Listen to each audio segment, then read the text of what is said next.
It's the ultimate fall from grace. It's kind of a brutal way to end the story. And how many of these giants were there, if this was true? The texts are a bit vague on the exact head count, but it's not just a few.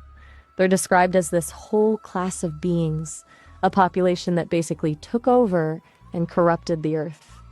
The Book of Enoch talks about groups of these fallen angels, like the 200, who descended on Mount Hermon, and each of them started their own lineage.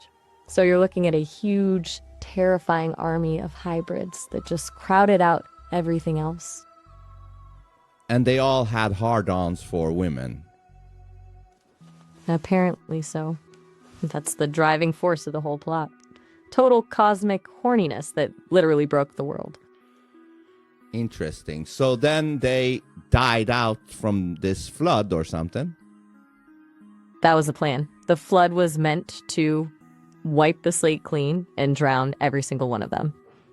But if you look at some of the folklore, there's this lingering idea that some of the Nephilim survived or that their bloodline stuck around in human DNA, which is why some people are still obsessed with finding giant skeletons today.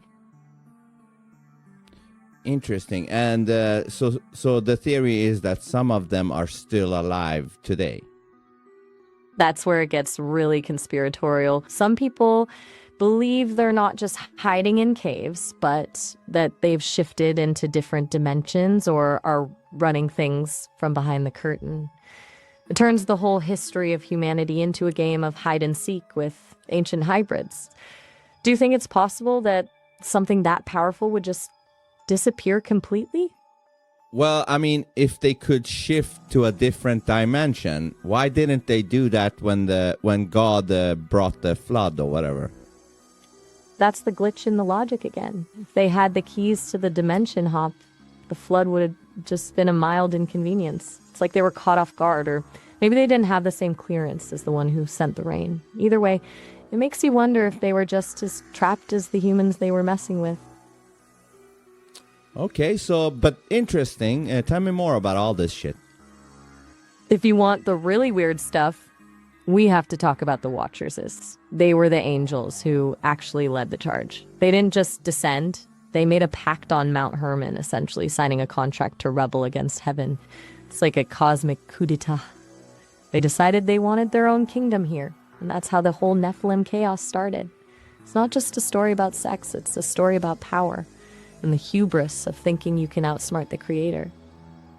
Yeah, that's pretty dumb if that's the case, right? Beyond dumb. It's like trying to rob a bank when the manager is literally the one who designed the vault. You're not outsmarting anyone. You're just making a very loud, very public mistake. So these entities or whatever was called the Watchers.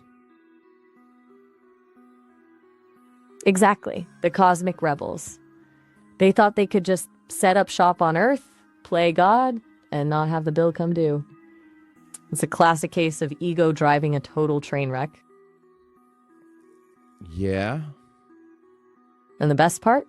They're called Watchers because their original job was literally just to watch and report back. They were the cosmic security guards who got bored and decided to start a party they couldn't stop. And who did they report back to? The big boss. The almighty creator.